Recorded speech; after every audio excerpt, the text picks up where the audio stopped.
कभी सोचा है कि हमारी जिंदगी में जो कुछ भी हो रहा है, क्या वो बस ऐसे ही इत्तेफाक से हो रहा है, या फिर इसके पीछे कोई बहुत बड़ा, बहुत गहरा, कोई सोचा समझा प्लान है? आज हम मिलकर इसी रहस्य की परतों को खोलने वाले हैं। हम समझने की कोशिश करेंगे आत्मा के उस अद्भुत यात्रा को, जिसे कहते हैं कि वो जन्म लेने से भी पहले तय कर ली जाती है। तो सवाल यही है, जिंदगी के बड़े बड़े मोड़, हमारे रिश्ते, हमारी मुश्किलें, क्या ये सब सिर्फ संयोग है या हम सब एक बड़ी कहानी का हिस्सा है? एक ऐसी कहानी जो पहले से लिखी जा चुकी है। सोच कर ये देखिए, ये ख्याल मन में कितनी हलचल मचा देता है ना? तो आइए इस विचार की गहराई में उतरते हैं। शुरुआत करते हैं उस सबसे बुनियादी कॉन्सेप्ट से जो ये कहता है कि हमारी जिंदगी कोई हादसा नहीं, बल्कि एक जानबूझकर चुना गया सफर है। मतलब ये कि जिंदगी में कुछ भी बेवजह नहीं होता। हर खुशी, हर गम, हर रिश्ता, यहाँ तक कि हर चुनौती भी कहते हैं कि हमारी आत्मा ने खुद चुनी है, अपने विकास के लिए, अपनी ग्रोथ के लिए। सोचिए ये कितना पावरफुल नजरिया है। ये जिंदगी की हर घटना को एक बिल्कुल नया मतलब दे देता है। और पता है सबसे कमाल की बात क्या है? ये कोई आज का कोई नया ख्याल नहीं है। इस सोच की जड़ें तो हजारों साल पुरानी हैं। ऋग्वेद में, उपनिषदों में, तिब्बती बौद्ध ग्रंथों से लेकर सूफी परंपराओं तक दुनिया भर की महान सभ्यताओं ने इस गहरे सच को समझा है और समझाया भी है। पर यहाँ एक बहुत जरूरी सवाल उठता है। अगर आत्मा इतनी शांत, इतनी सुकून भरी जगह पर थी, तो वो भला इस दुनिया की मुश्किलों को, इस जद्दोजहद को क्यों चुनेगी? आखिर क्या वजह थी इस महान चुनाव के पीछे? चलिए इसे समझते हैं। जरा एक पल के लिए सोचिए, एक ऐसी दुनिया जो टाइम और स्पेस से भी परे है, जहां कोई डर नहीं, कोई ईगो नहीं, सिर्फ बेइंतहा शांति है और अपने सोर्स, अपने स्रोत के साथ एक होने का एहसास। कहते हैं जन्म से पहले आत्मा ठीक इसी अवस्था में होती है। तो फिर वो इस शांति को छोड़ती क्यों है? क्योंकि उस परम शांति में चेतना यानी कॉन्शियसनेस एक तरह से स्थिर हो जाती है। और चेतना का स्वभाव ही है बढ़ना, अनुभव करना, विकसित होना। आत्मा ये जानती है कि प्यार, हिम्मत और करुणा की असली समझ वो सिर्फ मुश्किलों का सामना करके ही आ सकती है। बिल्कुल वैसे ही जैसे सोना भी तो आग में तपकर ही कुंदन बनता है ना? अब आता है सबसे दिलचस्प हिस्सा कि आत्मा अपने आने वाले जीवन को प्लान कैसे करती है, कितनी बारीकी से डिजाइन करती है। चलिए अब उस पूरी प्रक्रिया पर एक नजर डालते हैं। ऐसा माना जाता है कि 2 जन्मों के बीच एक खास जगह होती है जिसे इंटर लाइफ कहते हैं। यहाँ आत्मा एक शीशे की तरह अपने सारे पिछले जन्मों को देखती है और ये पहचानती है कि कौन से सबक हैं जो अब भी सीखने बाकी रह गए हैं। और ये कोई रैंडम प्रोसेस नहीं है, ये बहुत ही व्यवस्थित तरीके से होता है।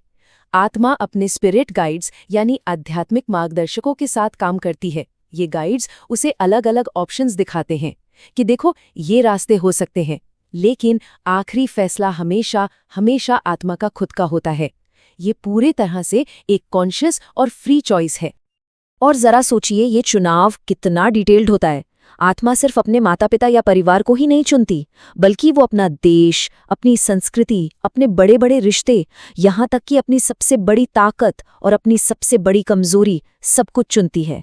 हर एक चीज, हर एक पहलू को बहुत ध्यान से चुना जाता है ताकि जो सबक सीखना है वो सीखा जा सके। अच्छा, तो प्लान तो बन गया। अब धरती पर इस प्लान को जिया कैसे जाता है? चलिए अब देखते हैं कि कर्म, रिश्ते और हमारी अपनी फ्री विल, इन सब के जरिए ये पहले से तय की गई स्क्रिप्ट, ये कहानी सामने कैसे आती है। यहीं पर कर्म का रोल आता है।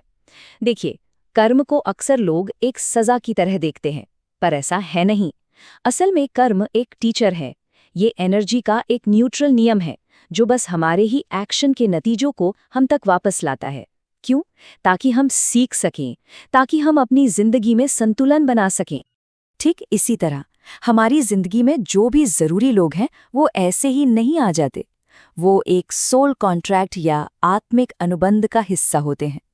जन्म से पहले ही आत्माएं एक दूसरे से वादा करती हैं कि वो एक दूसरे की ग्रोथ में मदद करेंगी, चाहे वो रोल एक दोस्त का हो, एक पार्टनर का हो, या फिर किसी ऐसे इंसान का जो हमें चुनौती दे। और यहीं पर एक बहुत बड़ा विरोधाभास सामने आता है। अगर सब कुछ पहले से तय है तो हमारी आज़ाद मर्जी, हमारी फ्री विल कहाँ गई? तो समझिए, ब्लूप्रिंट जो है वो हमारी मंजिल और हमारी बड़ी चुनौतियों को तय करता है। लेकिन उन चुनौतियों का सामना कैसे करना है, उन पर रिएक्ट कैसे करना है, ये हर पल हमारी फ्री विल पर निर्भर करता है।